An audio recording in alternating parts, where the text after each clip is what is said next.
राष्ट्र सर्वप्रथम राष्ट्र सर्वप्रथम राष्ट्र सर्वप्रथम राष्ट्र सर्वप्रथम राष्ट्र सर्वप्रथम की बात कार्यक्रम में आप सभी राष्ट्रवासियों का हार्दिक स्वागत है।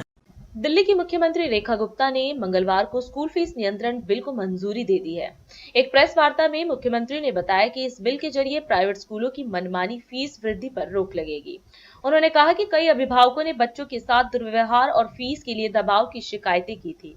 इन मामलों की जांच के लिए जिलाधिकारियों को स्कूल में भेजा गया है। बिल को जल्द ही विधानसभा में पेश कर कानून का रूप दिया जाएगा।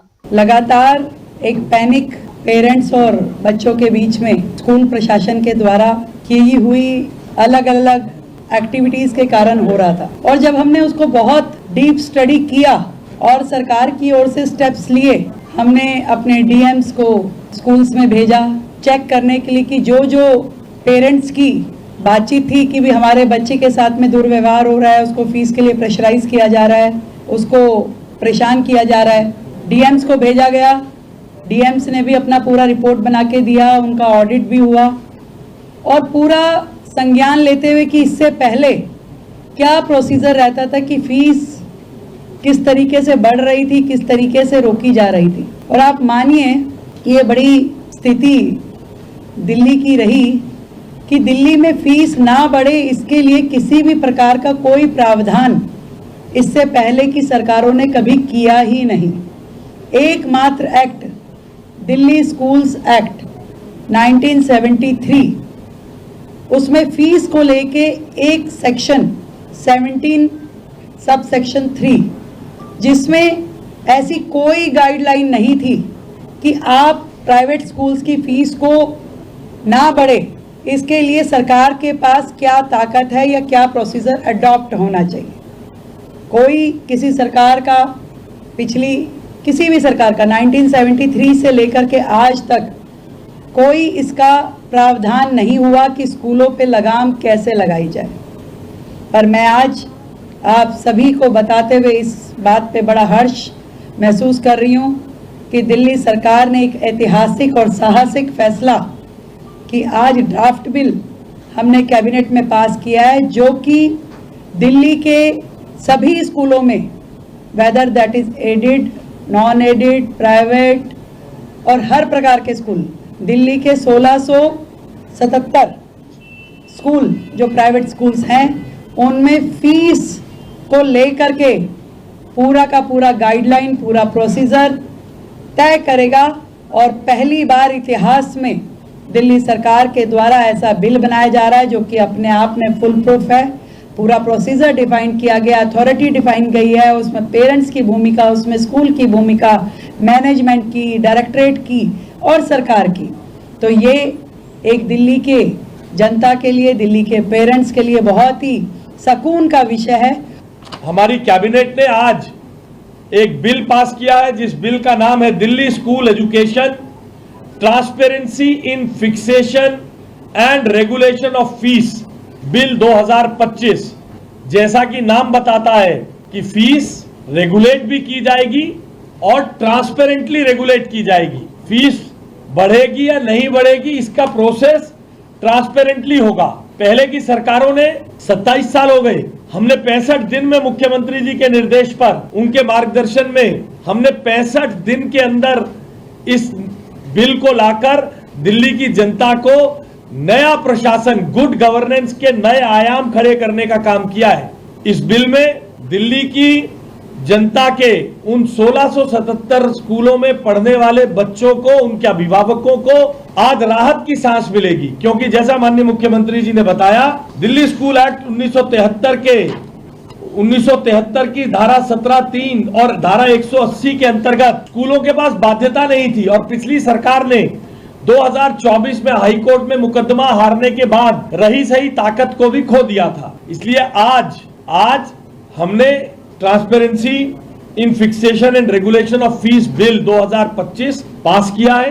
मुख्यमंत्री नीतीश कुमार ने इंडियन प्रीमियर लीग के इतिहास में सबसे कम उम्र में शतक लगाने वाले समस्तीपुर जिले के वैभव सूर्यवंशी को दूरभाष पर बात कर बधाई और शुभकामना दी। मुख्यमंत्री ने अपनी शुभकामना संदेश में कहा कि वैभव सूर्यवंशी ने अपनी मेहनत और प्रतिभा के बल पर भारतीय क्रिकेट में नई उम्मीद जगाई है। पूरा राज्य उन पर गर्व करता है। उन्होंने कामना की कि वैभव भविष्य में भारतीय टीम के लिए खेलते हुए नए कीर्तिमान स्थापित करे और देश का नाम रोशन करे। गौरतलब है कि वैभव सूर्यवंशी ने 12 दिसंबर 2024 को एक आने मार्ग स्थित मुख्यमंत्री आवास में मुख्यमंत्री नीतीश कुमार से मुलाकात की थी। उस समय भी मुख्यमंत्री ने उनके उज्जवल भविष्य की कामना की थी। वहीं मुख्यमंत्री ने राज्य सरकार की ओर से वैभव सूर्यवंशी को 10 लाख रुपए की सम्मान राशि देने की भी घोषणा की। गोरखपुर में महंत दिग्विजयनाथ प्रेक्षागृह और हीरक जयंती द्वार का शिलान्यास कार्यक्रम आयोजित किया गया। साथ ही हीरक जयंती स्पोर्ट्स स्टेडियम के शिलापट का भी अनावरण किया गया। इस अवसर पर उत्तर प्रदेश के मुख्यमंत्री योगी आदित्यनाथ ने शिरकत की। वहीं कार्यक्रम को संबोधित करते हुए मुख्यमंत्री ने कहा कि विश्वविद्यालय ने ऐसी छात्र श्रृंखला तैयार की है जिन्होंने विभिन्न क्षेत्रों में अपनी विशिष्ट पहचान बनाई है। उन्होंने विश्वविद्यालय की 75 वर्षों की गौरवपूर्ण यात्रा पर कुल परिवार को हार्दिक बधाई और शुभकामना दी। दीनदयाल उपाध्याय गोरखपुर विश्वविद्यालय को हीरक जयंती समारोह के अवसर पर मैं प्रदेश सरकार की ओर से और प्रदेशवासियों की ओर से हृदय से बधाई देता हूं। आप सबके प्रति मैं अपनी शुभकामनाएं भी व्यक्त करता हूं और मुझे अच्छा लगा कि जब हम हीरक जयंती समारोह के इस आयोजन के साथ जुड़े हुए हैं तो विश्वविद्यालय के कुछ आचार्यों को, पुरातन छात्रों को विश्वविद्यालय ने स्मरण किया, उनका सम्मान किया। मैं भी उन सभी पुरातन आचार्यों को और छात्रों को यहां पर हृदय से उनका अभिनंदन करता हूं। गोरखपुर विश्वविद्यालय 1 मई 1950 को उत्तर प्रदेश के तत्कालीन मुख्यमंत्री पंडित गोविंद बल्लभ पंत जी के द्वारा इसकी भूमि पूजन और शिलान्यास का कार्यक्रम संपन्न हुआ था। याद करिए, 24 जनवरी 1950 को उत्तर प्रदेश का नोटिफिकेशन जारी होता है। 26 जनवरी 1950 को भारत अपना संविधान लागू करता है और भारत के संविधान लागू होने के बाद आजाद भारत का ये पहला विश्वविद्यालय गोरखपुर में स्थापित होता है। विश्वविद्यालय का हीरक जयंती वर्ष पर अभी यहां पे एक डाक कवर भी जारी हुआ है, यानी 75 वर्ष की यात्रा पर तो हम डाक टिकट जारी कर रहे हैं, एक डाक आवरण जारी कर रहे हैं, लेकिन जब विश्वविद्यालय की स्वर्ण जयंती वर्ष था तब यह नहीं हो पाया था।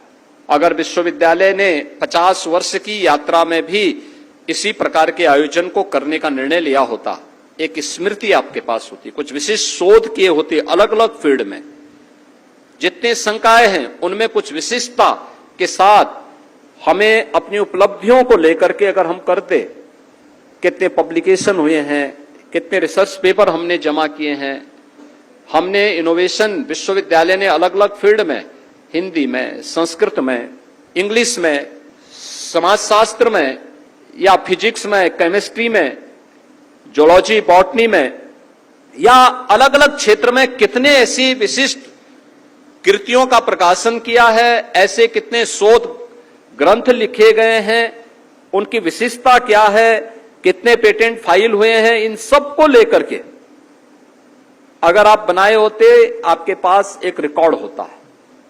75 वर्ष की यात्रा में कम से कम इस कार्य को अलग अलग विभाग अगर उन 75 वर्षों के पूरे कार्यक्रमों को लेकर के आगे बढ़ सकेंगे तो आने वाली पीढ़ी के लिए वह एक संग्रह होगा। आने वाली पीढ़ी इस बात के लिए आपका स्मरण करेगी। केंद्रीय मंत्री अर्जुन राम मेघवाल ने अखिलेश यादव पर निशाना साधते हुए कहा कि समाजवादी पार्टी द्वारा बाबा साहेब अम्बेडकर और अखिलेश का चेहरा मिलाकर पोस्टर बनाना उनका घोर अपमान है। उन्होंने याद दिलाया कि कांग्रेस ने 1952 और 1953 में अम्बेडकर को हराया था और अब अखिलेश उसी कांग्रेस के साथ मिलकर यह निंदनीय कार्य कर रहे हैं। सब्जेक्ट ये है आज कि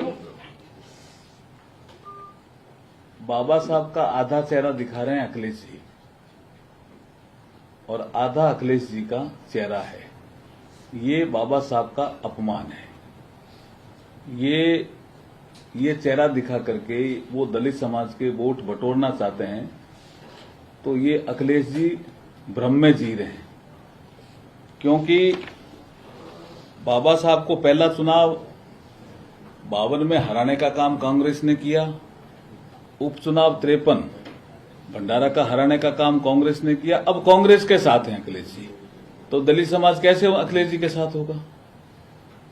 फिर एक और मुद्दा बढ़ा जब इस देश में आया ओबीसी के रिजर्वेशन का, और अखिलेश जी और इनके परिवार के लोग ओबीसी में रिजर्वेशन के पैरोकार रहे हैं, लेकिन ओबीसी के रिजर्वेशन का सबसे ज्यादा विरोध किसी ने किया तो राजीव गांधी जी ने किया लोकसभा के फ्लोर पे। और जहां तक मुझे जानकारी है, आप इसको क्लियर कर देना, 2 घंटे 43 मिनट बोले हैं। इतना लंबा भाषण लोकसभा के फ्लोर पे कभी किसी का नहीं हुआ, और उसमें सबसे ज्यादा पूरे भाषण में अगर विरोध है तो रिजर्वेशन को लेकर के है, और विशेष करके ओबीसी रिजर्वेशन को लेकर के है। उस कांग्रेस की गोदी में जाके अखिलेश जी बैठे हैं और बाबा साहब का चित्र दिखा रहे हैं कि मैं बाबा साहब जैसा हूं। ये तो अपमान है बाबा साहब का। उनकी जो उन्होंने योजनाएं दी उनका भी अपमान है। अखिलेश जी को अपना मुख्यमंत्री का कार्यकाल याद नहीं आ रहा क्या, जब अनुसूचित जाति वर्ग के बहुत से इंजीनियर डिमोट हो गए थे, बड़ी संख्या में डिमोट हुए थे। और मैं तो लोकसभा में एक आपको जानकारी देता हूं कि जब रिजर्वेशन इन प्रमोशन का विषय आया और यूपीए सेकंड के समय सब शायद कोई बिल आने वाला था लोकसभा में, तो उस बिल को फाड़ने वाले ही सपा के सांसद थे नगीना से। तो वो किस तरह से बाबा साहब के विचारों को लेकर के और ये अपमान कर रहे हैं, क्योंकि अखिलेश जी तो परिवारवादी पार्टी के मुखिया हैं और बाबा साहब परिवारवाद के खिलाफ थे। कई विचारों में मेल नहीं है, लेकिन दलित समाज को भ्रमित करने के लिए ऐसा इन्होंने ये एक बैठक की जिसमें ये बहुत से पदाधिकारी भी उपस्थित रहे। ये बैनर है, ये अपमान है बाबा साहब का। हम आपके माध्यम से कहना चाहते हैं कि बाबा साहब का ऐसा अपमान करके दलित समाज के वोट आप नहीं बटोर सकते। आप भ्रम पैदा करते हो कांग्रेस के साथ मिलकर के। 2024 में आपने भ्रम पैदा किया, संविधान खतरे में है, आरक्षण खतरे में है। वो भ्रम टूट गया, वो हरियाणा में टूट गया, वो महाराष्ट्र में टूट गया, वो दिल्ली में टूट गया। इसलिए आज हम इस पोस्टर है इसकी घोर निंदा करते हैं और अखिलेश जी को कहते हैं कि वो जो आपने अब तक अपने शासनकाल में जिस तरह की दलित समाज के प्रति जो व्यवहार किया है उसको आपको देखना चाहिए। और बाबा साहब का जो सोच था उसके अनुरूप आपका सोच कतई नहीं है। जिस कांग्रेस ने बाबा साहब को हराया हो उसकी गोदी में जाके आप बैठे हो। अभी समय है एक ब्रेक का, हम चलते हैं ब्रेक पर, आप कहीं जाए नहीं, छोटा सा ब्रेक। श्रेया फर्निशिंग लेकर आया है आपके लिए होम कलेक्शन, जिसमें आपको मिलता है upholstery fabric, designer curtains, home and office decoratives, carpets and sofa cover कम से कम दाम में कीर्ति नगर में आपके लिए उपलब्ध है। Powered by Kamal Buildtech Private Limited, fulfilling promises. With our professional team and experience of delivering projects in past, we guarantee you peace of mind and top quality work in an affordable price. और अधिक खबरों के लिए आप हमारे YouTube channel दैनिक India दर्पण को अभी सब्सक्राइब करें और नोटिफिकेशन के लिए बेल आइकन को प्रेस करना ना भूलें। राष्ट्र सर्वप्रथम की बात कार्यक्रम में ब्रेक के बाद एक बार फिर आप सभी राष्ट्रवासियों का स्वागत है। देश भर में अक्षय तृतीया के मौके पर कई कार्यक्रमों का आयोजन किया जा रहा है। अक्षय तृतीया के मौके पर प्रधानमंत्री ने भी जनता को शुभकामना दी। केंद्र सरकार ने घोषणा की कि जाति आधारित गणना आगामी दशकीय जनगणना का हिस्सा होगी।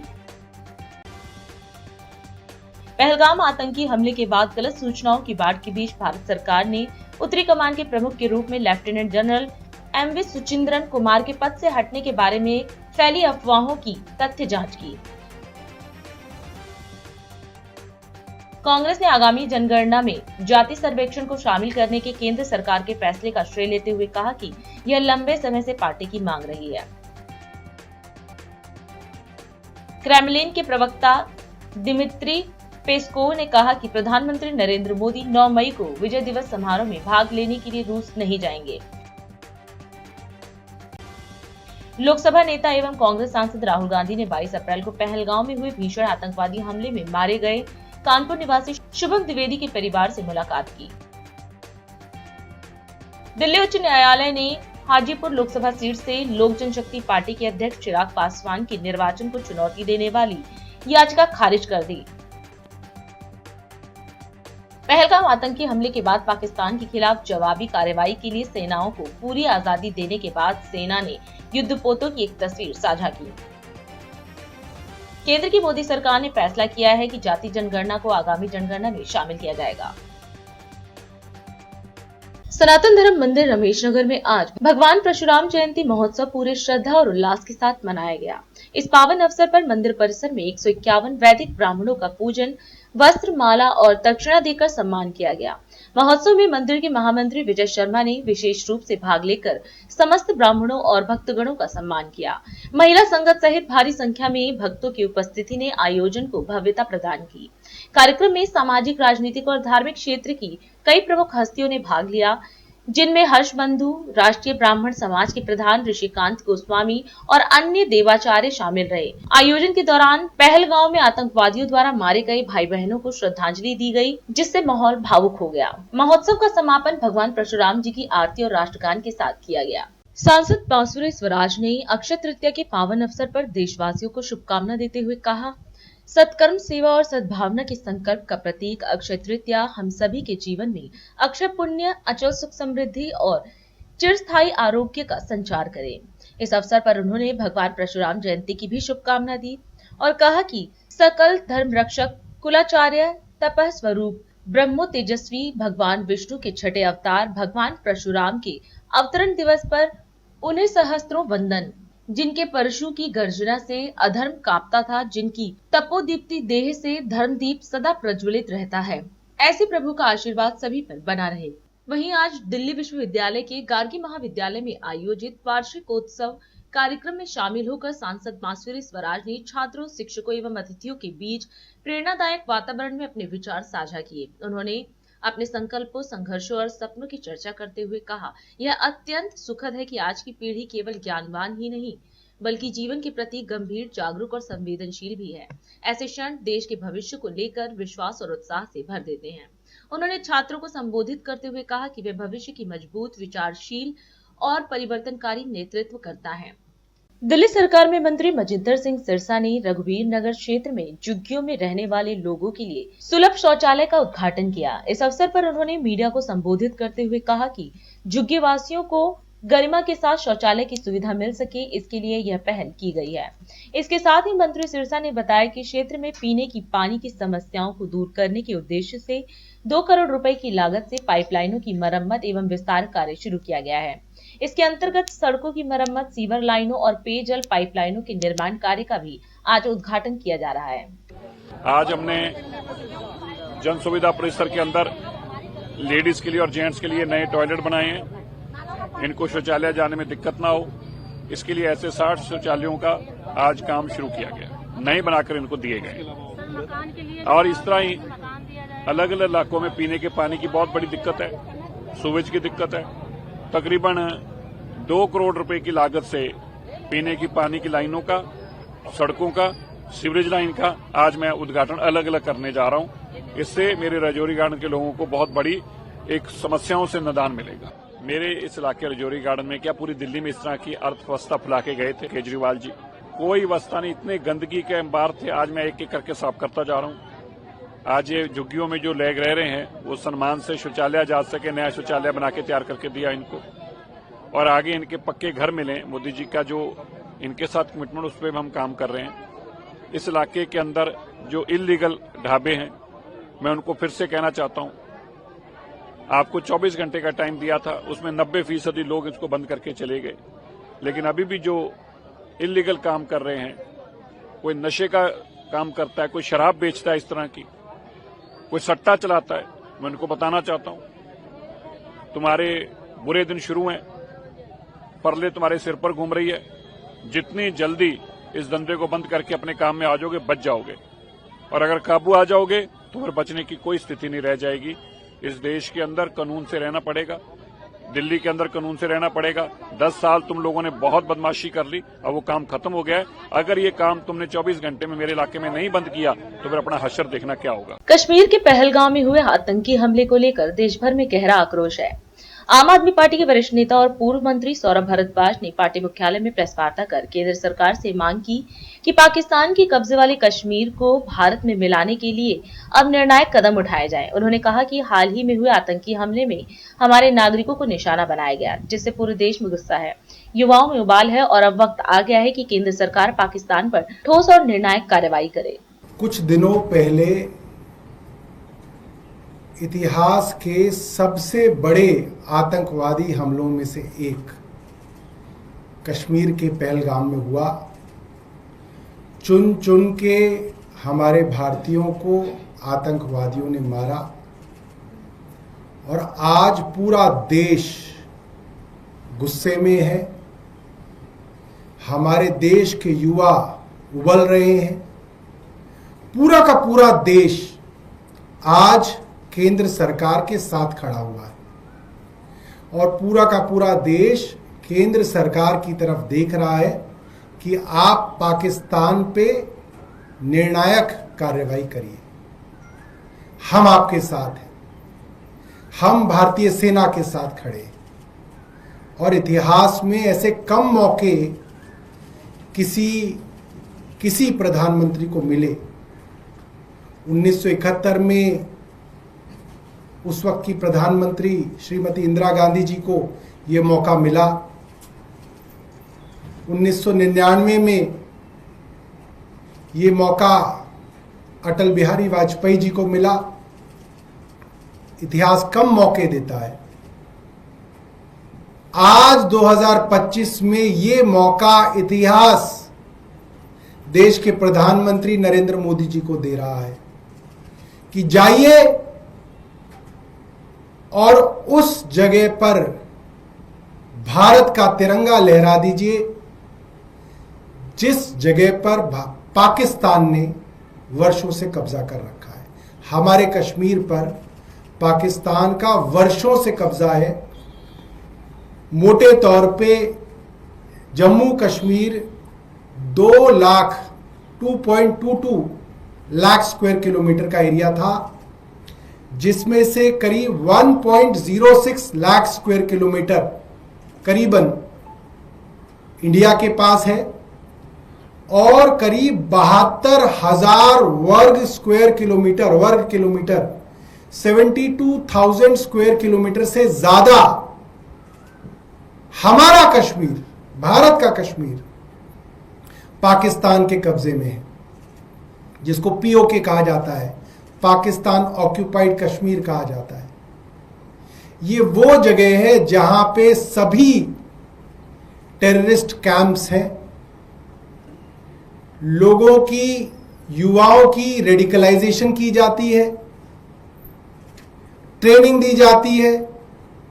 ट्रेनिंग कैंप्स यहां पे हैं, लॉन्चिंग पैड्स यहां पे हैं और पूरा का पूरा इंफ्रास्ट्रक्चर है वहां पे किस तरीके से भारत के खिलाफ आतंकवादियों को वहां पे ट्रेन किया जाए और हमें परेशान किया जाए। और ये सरकार के पास ये सारी की सारी रिपोर्ट्स हैं, जानकारियां हैं। ये पीओके में ही ये पूरी की पूरी आतंकवादियों की फैक्ट्री है, जहां से आतंकवादी नए नए बनते हैं और यहां भेजे जाते हैं। आज पूरा देश भारत की सरकार के साथ खड़ा है। हिंदू हो, मुसलमान हो, सिख हो, ईसाई हो, जैन हो, बौद्ध हो, सब लोग आज भारत की सरकार के पीछे खड़े हैं, कह रहे हैं कि आप कुछ कीजिए।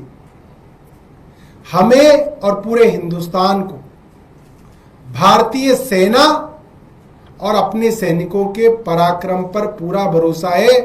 प्रधानमंत्री जी, आप इशारा करिए फौज को, फौज के सूरमा पीओके को लाके भारत में वापस जमा करेंगे। सवाल यह है कि क्या सरकार को भारत की फौज के पराक्रम पर भरोसा है? और अगर है तो ये वक्त आ गया है जब पीओके हिंदुस्तान में वापस आए। कांग्रेस नेता रणदीप सुरजेवाला ने प्रेस वार्ता को संबोधित करते हुए कहा कि आज पूरा देश आतंकवाद के खिलाफ एकजुट है। ऐसे में पंजाब और हरियाणा के बीच टकराव राष्ट्र हित के खिलाफ है। उन्होंने केंद्र की मोदी सरकार पर निशाना साधते हुए कहा कि हरियाणा में जल संकट और दोनों राज्यों के बीच बढ़ते तनाव को लेकर सरकार ने अपनी जिम्मेदारी से पल्ला झाड़ लिया है।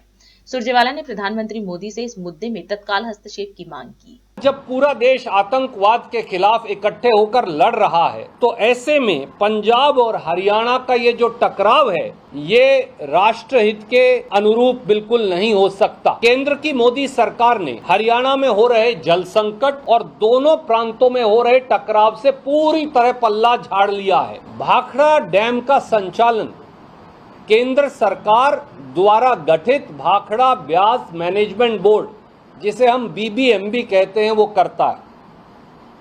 इसमें पंजाब और हरियाणा का पानी और बिजली का हिस्सा भी है, जैसा हम सब जानते हैं। BBMB में चेयरमैन की नियुक्ति भारत सरकार द्वारा की जाती है, पर बोर्ड का ये डैम बना 1963 में। 1963 से 2022 तक यानी 59 साल तक 59 ईयर्स इस बोर्ड के अंदर मेंबर इरिगेशन की नियुक्ति हरियाणा करता था, मेंबर पावर की नियुक्ति पंजाब करता था, ताकि दोनों प्रांतों के हितों की रक्षा हो सके। पर भारत सरकार ने क्या किया?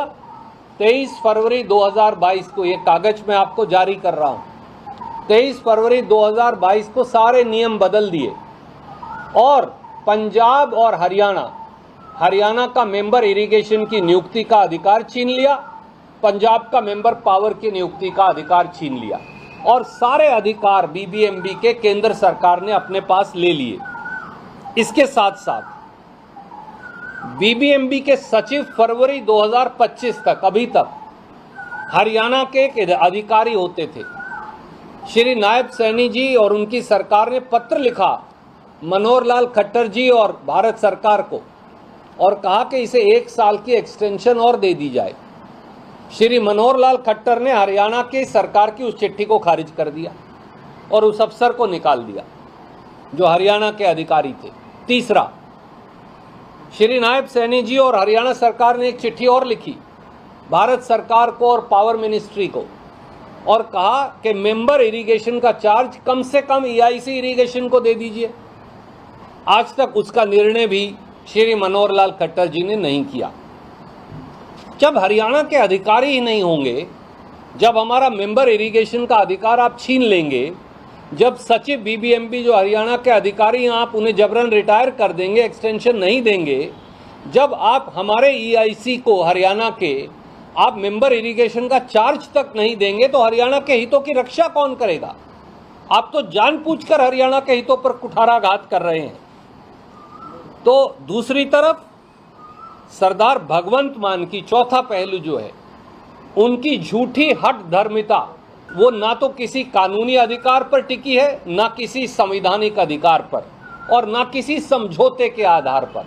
उसका क्या पहलू है वो देखिए भाखड़ा डैम परियोजना में हरियाणा का लगभग 32 से थोड़ा ज्यादा हिस्सा है, 32%, और हमें 4.4 मिलियन एकड़ फुट पानी मिलना चाहिए हरियाणा को। भाखड़ा डैम परियोजना में 21 मई से 20 सितंबर तक का समय, आज के दिन पानी है 1556 फुट। अगर हरियाणा को 8500 क्यूसेक पानी आप हर रोज दे दें और डैम फिलिंग पीरियड यानी 21 मई तक देते रहें हर रोज, तो वो 1556 फुट से कम होकर हो जाएगा 1532 फुट। अब आप कहेंगे साहब वो तो कम हो जाएगा, पर डैम का मापदंड है, डैम में 1506 फुट पानी रखना चाहिए, उससे ज़्यादा नहीं रखते हम डिप्लीशन पीरियड में। तो अगर 1556 से 1532 फुट हो भी जाएगा तो 1506 से तो फिर भी 26 फुट पानी ज़्यादा रहेगा। तो फिर हरियाणा को पानी देने में क्या इतराज हो सकता है?